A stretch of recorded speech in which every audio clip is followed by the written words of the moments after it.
Hello doves, and thank you for clicking on this video. And if you're not a dove and you're not subscribed to my channel, make sure you hit that subscribe button. We're doing another DIY body care recipe today. And if you like this makeup look, by the way, make sure you're also subscribed to my channel for that, because this is a part of a new series that's going to be starting for you guys with a bunch of fun makeup looks. And I'll be doing tutorials to kind of share what I've learned over the years and hopefully be able to help some people, I don't know, learn how to do makeup, maybe? I don't know. Been doing it for a long time. I'm not a professional, just kind of sharing stuff I've learned to make creative looks and to have fun with it. And I think it'll be a really fun thing for you guys, and it's been a lot of fun for me so far filming it. So make sure you're subscribed for that coming out in the future as well. And also for more of these DIY recipes. In my last DIY, I touched on how you can save a bunch of money by buying more like products in bulk and then using those like carrier oils, different like skin oils, stuff like that, ingredients to make your own stuff, and that you can actually save money by doing that. You'll spend more at the beginning because you'll have to be buying more like ingredients, but a little 1 ounce bottle like this that is $27. Now they have really good ingredients and they're all organic or wild harvested. Captain Blankenship does an incredible job with their products, and they come in lovely glass bottles. I really love this company, but this is a trick of mine, is to remake it if I can't afford it that time around. Obviously you can't resell it because you're using another company's recipe, but just for yourself, why not? Also, you kind of tailor it to what you have. I do not have all of these oils that are in this product. We're going to be remaking the Mermaid Hair Oil today and see how we can make it to compare. I'm going to be using a bigger bottle. I use that stuff on a very regular basis to tame my frizzies and flyaways, and I've just not had it for quite a while. And I think in the summer my hair really does like to have a bit of hair oil. I think oil provides a nice extra protective layer as opposed to just like lotions and things like that that are more permeable. Oil creates a nice barrier against water and other elements. So, and all you have is a list of the ingredients, and ingredients are listed from whatever takes up the most of the contents of that bottle to the least. That's why you'll see essential oils and things that you don't need as much of at the bottom of the list, and then you'll have like your base ingredients that makes up the majority of the product at the top. Or this one, for example, has argan oil, kukui nut oil, and jojoba oil, and sunflower oils, which are all base oils or carrier oils. And we really don't know how much of each is in each one. So this is the kind of the part where you just kind of wing it and you have fun with it and you mess around with it, and you know, if you're not 100% sold, or you might want to try something different next time, go ahead. It's all part of the fun. Now, I don't have a lot of these oils. Argan and kukui are going to be a little bit heavier of oils. Jojoba is very much the closest to our natural sebum, and therefore is not quite as a heavy of oil. So what I do have is fractionated coconut oil, which just means that it won't solidify at room temperature. Pomegranate seed oil, which is a very thick, very luxurious oil. And jojoba oil. So we have that one in common. And then it has just a few essential oils, some sweet orange, some fir needle. And I have a Douglas fir essential oil, and some rosemary, and some cedar. I always recommend getting reusable bottles where you can, glass bottles, and just more thinking about sustainability and all of that, and all that good stuff. We're here to be as budget friendly and planet friendly as possible. So I'm gonna take some of these heavier oils and we're just gonna start adding stuff in. Here's some pomegranate, some jojoba, some coconut,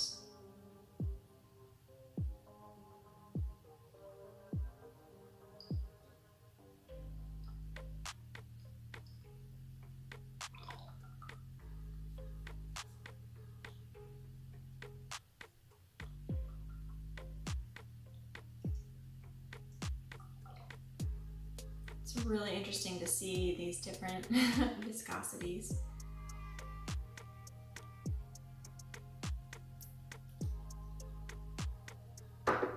And now, with the essential oils, I'm gonna try not to overstimulate our nostrils so that we can get the right amount and make this smell lovely. So the first one that they list with the essential oils is the sweet orange, which makes sense. It's gonna be more mild than the other ones.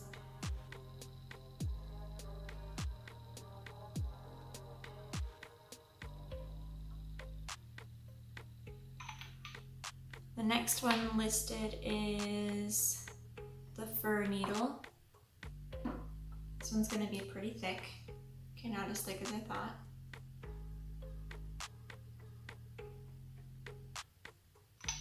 See how this is smelling so far? Yeah, I'm mostly just getting the top layer, but we'll go with that and go for the rosemary next. And last is the cedar, and I don't actually have any cedar essential oil. Luckily, I live in the Pacific Northwest, and I'm just gonna put a sprig right in that bottle, and it's gonna make it look real cute, but it'll also just kind of infuse over time. So I just picked this little sprig off of a tree, and I'm gonna stick it right in there. I think I wanna try and stick it in facing downwards. Plus it'll be a lot easier to pull out of the bottle to clean later when that's the case, and I think that looks super cute. So now we're gonna seal this up nice and tight, give it a good shake.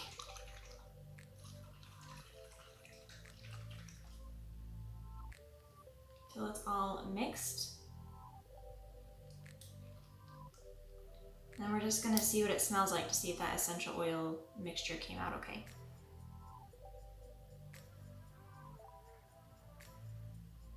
I feel like I'm smelling way too much rosemary. I'm gonna try to add a good amount of orange and a little bit more Douglas fir.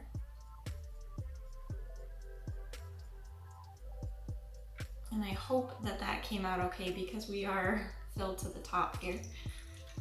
I'm gonna give it a shake. Okay.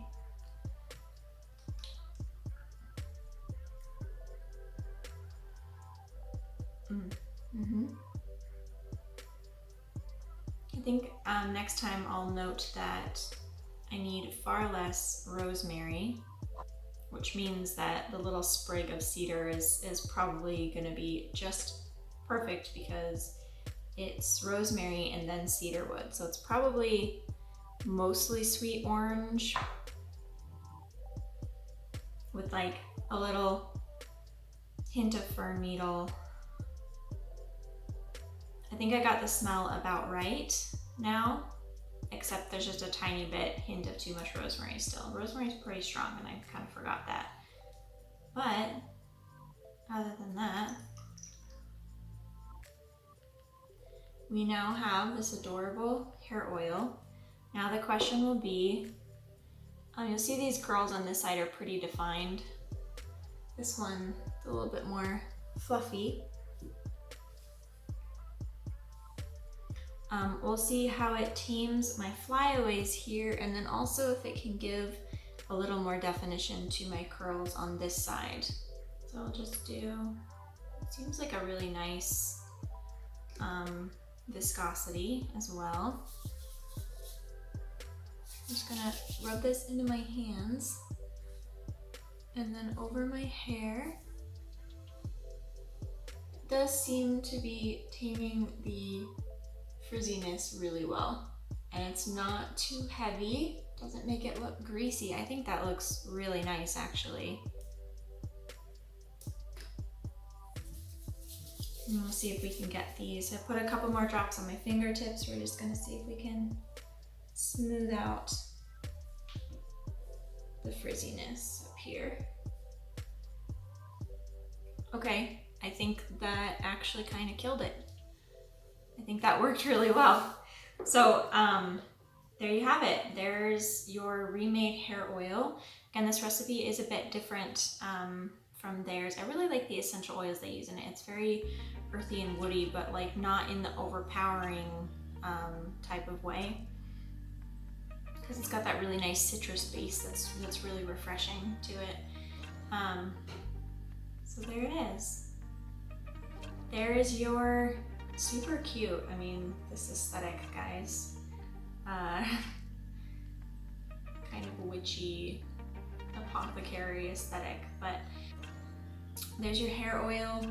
This one is made, it's lighter, and I think that's because this does have a lot more heavy oils in it. So I think that this actually might even be a better recipe for the length of my hair. I was really just using the mermaid hair oil for taming flyaways because it was really good at that, because it is heavier. This seems to be a really nice happy medium. It seems to do pretty good with the flyaways, but then also I'm really happy with how that tamed the frizziness that was on this side. I think that looks pretty dope, and I think it turned out really well. So I hope you guys really liked this recipe, and I hope that, again, Mountain Rose and Organic Infusions, which is where I got my oils from, will be linked down below. Those websites will be linked down below. And I hope you guys really enjoyed this really simple, super easy, straightforward video. Again, these DIYs, like, I'm giving you guys recipes, but it's seriously so simple, and you can tailor it to however you want. You just kind of learn to play around with different oils and butters and everything, you know, soaps and other ingredients and all that really fun, good stuff. I don't know, it's just fun for me. So hopefully it's fun for you too, and that you guys enjoyed this video. Remember to give it a like and hit that subscribe button if you liked it and you would like to see more DIY stuff. Oh my goodness, that actually smells really amazing. It smells like home, because it smells like the Pacific Northwest kind of. Thank you so much for watching this video, and I will see you in the next video, Dubs. Take care.